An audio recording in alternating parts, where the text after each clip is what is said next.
Welcome to this edition of the Head to Head Podcast. I'm your host, Cam McKinney. This is episode number 54 of the podcast. And in this edition of the podcast, I'm going to be talking about free agency winners and losers in the NBA. There have been some massive moves. The entire landscape of the league has changed, but some teams remain on top and some teams have fallen mightily. Let's start off with NBA winners. As I'm recording this podcast, last night, Kawhi Leonard signed a 4-year, $142 million deal with the LA Clippers. Oh, and by the way, they traded for Paul George, who's already under a long-term contract. Last season, he signed a long-term massive haul to stay with the Oklahoma City Thunder when he called Russell Westbrook his ideal partner in crime. Wow, have things changed. This kind of move only happens in this league, where Paul George ultimately wanted to return to his hometown LA and play with, let's be it, a better player in Kawhi Leonard, a championship level player. These are two top 10 players who are probably two of the best two-way players the NBA has to offer. Paul George finished third in MVP last season, and Kawhi Leonard won Finals MVP. Kawhi Leonard has 2 Finals MVPs. This is a pairing that could have happened, remember, in Indiana, when Indiana traded away Kawhi Leonard for George Hill. This is a pairing that could have happened all the way back then, and now they are finally together. Sorry, Pacers fans, you could have had a Kawhi Leonard, Paul George team up a while ago. But the fact that this is happening now, I remember at the time the Indiana was saying that Kawhi Leonard is too similar to Paul George. Well, that doesn't seem to be an issue for the LA Clippers, who come out to me the biggest winner of free agency. They get to keep Patrick Beverley, their elite level defender at point guard, and they add 2 of the best offensive and defensive players in the game. This is a huge win for the Clippers. They basically trade away Tobias Harris, who to me isn't worth the max, trade away Danilo Gallinari, who they weren't going to keep anyway, and the really only sacrifice here is Shai Gilgeous-Alexander, who I think is going to be quite good. But is he ever going to be Kawhi Leonard, Paul George good? No. Yes, the 5 first round draft picks are a huge haul to give up, but this is Paul George and Kawhi Leonard. This isn't Blake Griffin and Chris Paul anymore. These are 2 top 10 players. You are going to be at your all-time height as an NBA franchise. You basically now have a 4-year window to win a championship with these 2 players. They are not in here for the short term. This is the long haul. You have Doc Rivers, you have Kawhi Leonard, you have Paul George, you have Patrick Beverley. You got to keep Lou Williams. You still have Montrezl Harrell. You still have so many of the key core from last year's team that made the playoffs without Tobias Harris. You keep a lot of them. You still have some financial flexibility to add. So many elite level free agents left, or minimum players, are going to sign with you because they want the chance to win the NBA championship.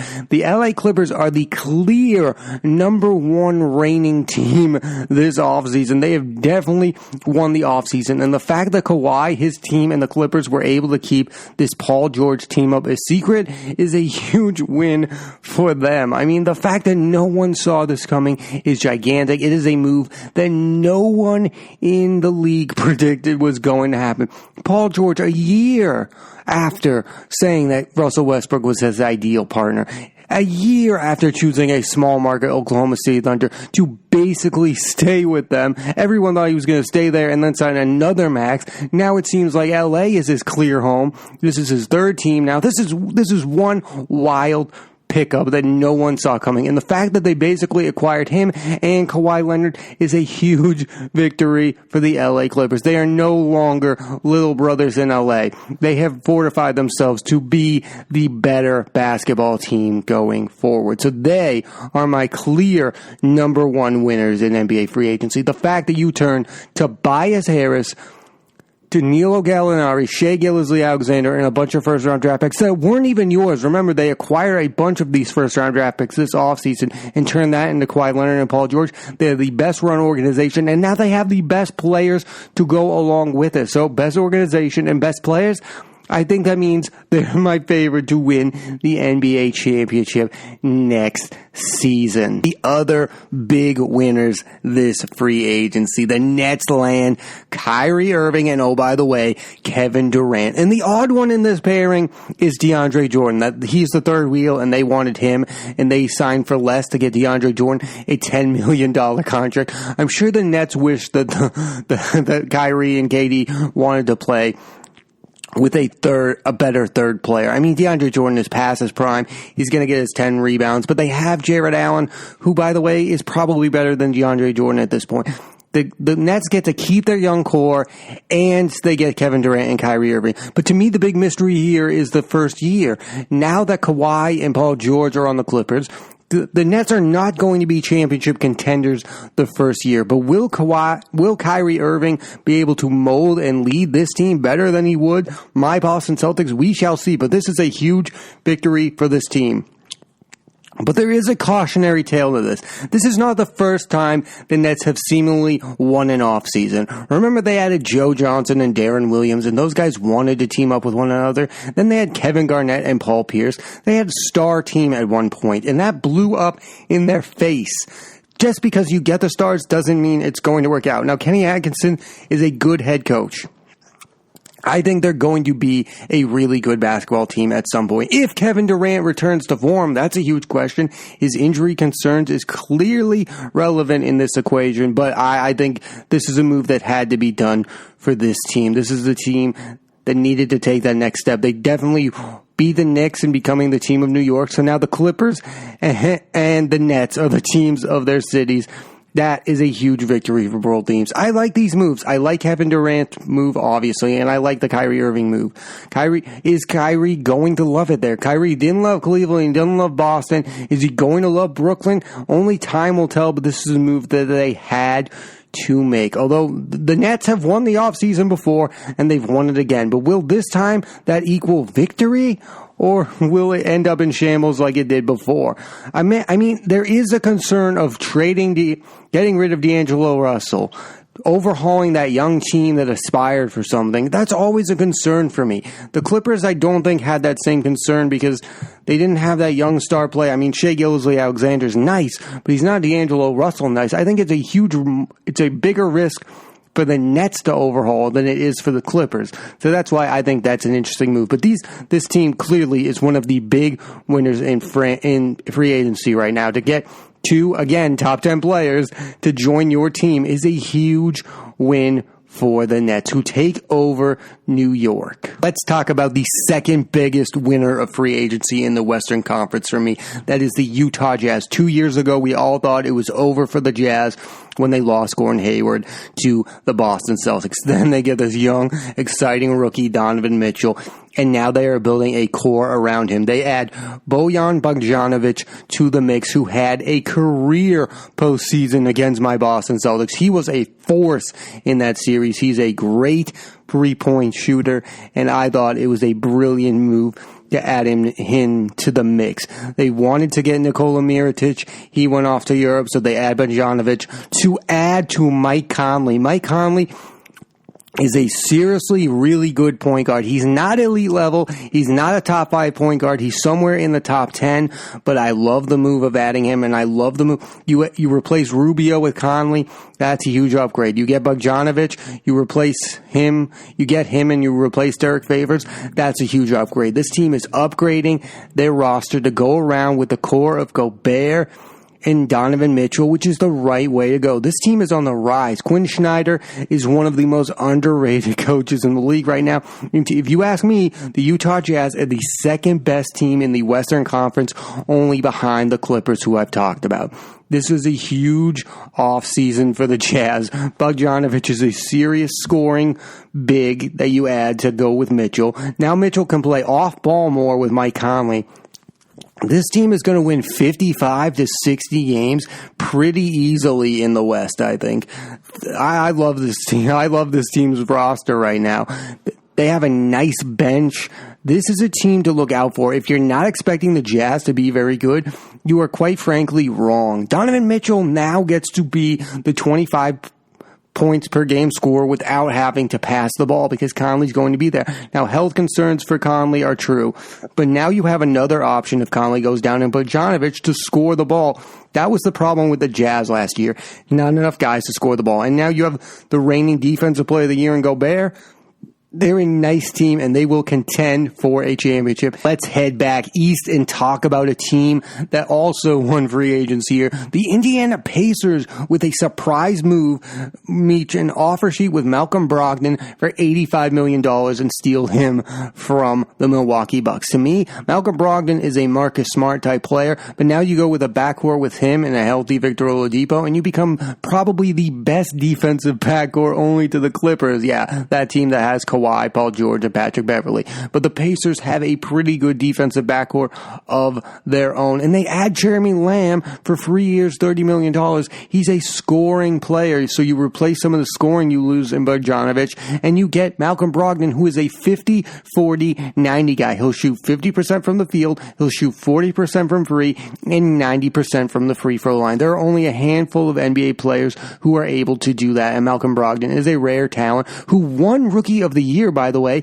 and is only going to improve. I love this move by the Pacers. Again, to go along with Oladipo, to go along with so many of their nice young players.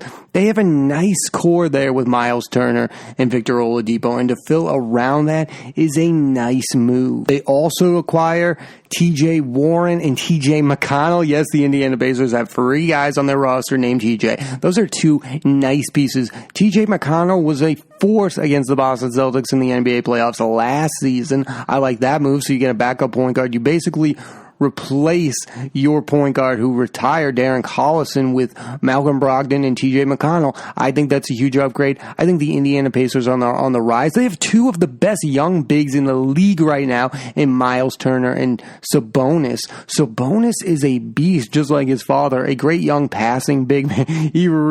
He really took some of his abilities from his father. The Pacers are on the rise in the East. They are one of those teams that I suspect will be a top 3 seed in the East. Let's talk about a team that was in the bottom of the East last season. The Miami Heat had no superstar, didn't like they were going to do anything, and then Pat Riley acquires Jimmy Butler in a sign and trade. Yeah, he traded Josh Richardson and a bunch of players away. Hassan Whiteside is no longer Miami Heat. This is a different Miami Heat team, but this team, Miami, they need stars to be there, and Jimmy Butler is a star. I love this move. I think it's the way to go. No, they're not championship contenders, but I think they will be in the playoffs next season. Somewhere between 8, 7, and 6 is where I suspect Jimmy Butler is going to ball in Miami. I think he's got something to prove. I think he wants to be the alpha dog. I think he wants to be on a team like this where he doesn't have to deal with young superstar players. He's no longer playing with the Joel Embiids. He's no longer playing with the Ben Simmons. He's no longer playing with the Andrew Wiggins. He's no longer playing with the Karl Anthony Towns. This is his team and his team alone. It has a young core alongside him a little bit, and then it's a veteran-laden team with Goran Dragic, who might not be there at the beginning of the season. But listen, this is going to be a team that is going to make the playoffs because Jimmy Butler is going to will them to the playoffs. This is a clutch player, and Jimmy Butler wins games. He has not been the number 1 option on a team since Chicago, and he is gone from the Tom Thibodeaus. He is gone from the bad coaching he got in Philadelphia. He hasn't got along with the head coach in a while. I think maybe he'll get along with Erik Spoelstra, but I suspect this Miami Heat team to be a pretty decent team, and they are going to compete. I love Jimmy Butler, and I hope he really does get the chance for this to be his team, at least for a season, because I think Jimmy does want to pair with another superstar in Miami. I think that's probably the plan, but in year 1, this is going to be his team, and I think they're going to be, again, the 8, 7, or the 6 seed, which isn't that nice, but I think they're going to compete hard, and I love the move, Jimmy Butler to Miami. I understand why he didn't want to go to Philly. He's sick of playing with those young players who are ahead of him and aren't winning games. They're not. Ben Simmons wasn't going to develop a jump shot while Jimmy Butler was there, so he basically has to do all the work and get none of the credit, and I think that can be maddening at times. Speaking of the Sixers, they are also huge winners, adding signing Al Horford to a 4-year, $109 million, and they also traded for Josh Richardson, who's a nice young player, 16 points a game. He'll probably start at 2 guard for them. They also lose J.J. Redick. More on that in a minute. But I like this move. I don't love this move because in year 3 of the Al Horford contract, things are going to look dicey for them. He's going to be on a load restriction at some point. And listen, I get why Joel Embiid, you need another player, but they're kind of too similar to me. I don't really love that. Going big in an era where Kawhi Leonard and Paul George are going to be on the same team, that's dicey. But listen, are they better than they were last year? I mean, they also re-signed Tobias Harris to a $190 million contract. Tobias Harris is going to have to ball to earn that money. And Ben Simmons is going to get a $170 million extension. They're all in on Simmons, Embiid, and Harris. Those are their core. And now Al Horford adds to that core. Is Josh Richardson going to add a lot to it? I think so. He's a nice defender. They're going to be in the Eastern Conference Finals, in my opinion. The question here is, are they going to make it to the NBA Finals? Finally, this is the year. This is the year for that team. This is the year for their coach to prove it, or they might have to look at coaching moves. This is the year for that team to succeed. If they don't do it this year, the window is like 4 years with Al. I mean, if you're not going to win, if you're going to win with this core, it's got to be in the next 2 years. They are on a timeline here. Even though Elton Brand is paying people like crazy, they have a 3-year window to get the chip, and they better get it done, or things are going to change in Philly. Again, Ben Simmons has to develop something. Joel Embiid has to be more clutch.